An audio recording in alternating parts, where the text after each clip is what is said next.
everybody, welcome back to another video. I hope you are having a fantastic day so far. Today we are finding out the answer to one of life's most burning questions, and that is why American lawns all look the same. That is right, this video popped up and it really intrigued me, so I figured we're going to check it out together. Before we get into today's video, if you haven't done so already, please make sure you hit the subscribe button, and if you're feeling extra frisky, you may as well give the video a like as well. And without further ado, ladies and gentlemen, let's check out why American lawns all look the same. I don't think they do. The #1 irrigated crop in America is not corn, it's not soy, it's not high quality educational YouTube content. It is, in fact, grass. A crop we cannot eat, that cannot support an ecosystem, and frankly, doesn't even look that cool. Now, that might not sound too shocking. I disagree. There's nothing cooler than once I've cut the grass and I sit back and I look at it and I'm like, that looks freaking awesome. I love it. So, and frankly, I disagree there. Doesn't even look that cool. Now, that might not sound too shocking to you. Grass is everywhere. It's natural. When you boot up a new Minecraft world, you'll be met with thousands and thousands of blocks of grass. That's how nature works, right? My kids love that game. No, at least not on this continent. In fact, pretty much all of the grass covering the United States wasn't there a few hundred years ago. Our obsession with this little green plant was a choice, and the iconic American lawn is actually a fairly new invention. But how did grass become the default plant of the American suburb, and why do we spend billions of dollars and millions of acres farming a crop that doesn't actually do anything? Well, now that you're locked into watching an educational video essay about grass, let's start by talking about something that's not grass: cannibalism. When Europeans first came to America, their plan was simple. Find whoever was already there, give them smallpox, and then rely on them for food supplies for the next several decades. This didn't work, and within 2 years, the Europeans had resorted to eating each other. The taste of settler got old quickly, and they started importing. I tell you what, I've thought about that sometimes. I know it's a bit of a weird thought, but like if you had to, if your life depended on it, I just don't think I could turn to cannibalism. I don't know. I've obviously never been in that situation, but I don't know.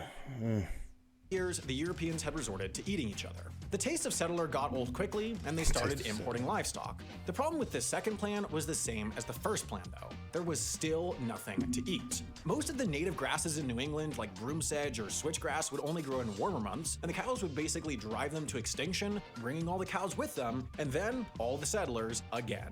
So the American colonies were really only able to stabilize after the import of foreign grasses like perennial ryegrass, Bermuda grass, and Kentucky bluegrass. Yes, that's right, Kentucky bluegrass is from Algeria. I was just going to say, if it's called Kentucky bluegrass, how can it not be from there? It's from Algeria. Bluegrass. Yes, that's right, Kentucky bluegrass is from Algeria. That state had exactly one thing going for it, and it was a lie. Now, that explains how modern grass got here, but doesn't explain why 80% of American homeowners have a useless empty square of it sitting in front of their house. And to explain where that came from, and why a bizarre number of people are still legally bound to keep that square alive, is a little more legally bound. When America first started to urbanize, homes were built European style, close to the street with private gardens in the back and cigarette-smoking children in the front. As long-distance trains became increasingly popular and started to bring people outside their immediate town or city, neighborhoods needed a way to signal to wealthy traveling outside.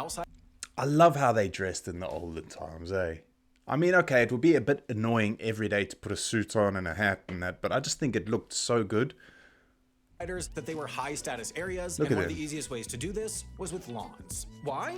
Well, because the only way to make grass grow back then was to throw money at it. Not literally, but you know, it was expensive. In most parts of the country, these foreign grasses weren't necessarily built to survive, and there weren't pesticides or chemical fertilizers to keep them alive. Maintaining a healthy lawn of Kentucky bluegrass required constant replanting and around-the-clock maintenance, both clear signals of wealth. Basically, grass became popular because of how bad it was. If you could defy nature for no reason other than to tell people you were rich, you were probably rich. But then things got weirder. Over here in Long Island, New York, a guy named William Levitt founded a town called Levittown around the beginning of the 1950s. There was an ongoing affordable housing crisis, and Levitt had set out to solve it. He created an assembly line construction method for building a suburb, putting up a brand new identical house roughly every 16 minutes, and each that's one thing I don't like about the street we live in. A lot of the houses all look the same, and it's just like, I like a little bit of individuality or whatever it's called. I don't know. I said to Kat, maybe we should paint our house like bright green or something just to make it a bit different. And every house came with a lawn. Now, this was partly to make these homes seem more deluxe than they actually were, and managed to distract people from the fact that Levittown didn't, for example, have basic plumbing, but it was also bizarrely a political move.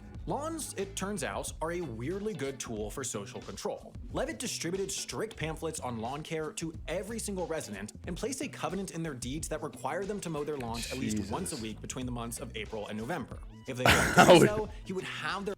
I would get into so much trouble because in the spring, I like to leave our back garden to get really long because a load of those dandelions come up and we get so many bees coming in. So I don't want to ruin it for the bees. So I like to leave it up for as long as I can. So I wouldn't last long, at least once a week between the months of April and November. If they failed to do so, he would have their lawns cut and charge them for it. If that sounds creepy and conformist, that was exactly the idea. Smart, Levitt make a bit of money, mate. Convinced the government that his suburb was keeping people in line because they were subsidizing all of his housing and essentially letting him rewrite whatever zoning codes he wanted. The idea was, if you were busy enough mowing your lawn, you wouldn't have time to read Das Kapital. That's not even a joke. It sounds like a joke, but that's literally what they thought would happen, and they were basically right. Given the success of Levittown, it became the blueprint for new affordable suburbs all over the country, and the creepy anti-communist grass stuff came baked right in. Homeowners associations, which all started popping up a few years after Levittown to privately manage suburbs around the country. Can someone explain a homeowners association to me? I get sort of what it does, but like, are there rules set in stone? Because that's what a few people have mentioned to me, that, oh, you got to check, I think that's what HOA stands for. You got to check the HOA laws and that before you can just get livestock and things like that. Whereas we're quite lucky here. I mean, a couple of houses down, they've got a cow in their back garden. Like, okay, the garden's pretty big for the winter anyway, and then so you don't really need permission for that sort of thing here, but you need permission for everything else. Still enforce many of these same sorts of regulations that Levitt put into place, which is why we still go around arresting people for letting their grass grow wrong, even though we can't even remember why we cared about that in the first place. So there you go. The reason your parents have a small patch of this particular plant in front of their house is because 200 years ago this plant was really hard to maintain, which turned it into a status symbol, which was used to lure boomers into horrible factory houses with no plumbing, which were in turn used to distract them from learning what the phrase means of production meant. Mystery solved. But here's another mystery. How do you cook for one person without wasting a huge amount of food and money? Well, the answer to that mystery is simple. Hello Fresh. Right, I think that's just a sponsor, so we're going to leave that one. Yeah, I like our lawn. I don't get me wrong, I'm not one of those people who's really fanatical about it, and to be honest, I would quite happily rather grow vegetables or something like that in the space that we do have grass, but I understand how important the lawn is for like the kids in the summer. They're always out there doing stuff. We put the pool up. We're thinking about digging a whole natural pool this year. Whether or not that happens or not is a different story, but I get it. Like, you want your lawn to look nice, but then again, I'm not the kind of person who's gonna get up early on a Saturday just to cut my grass. I'll cut my grass when I'm ready to do it, and if the neighbors don't like it, well, tough titty, really.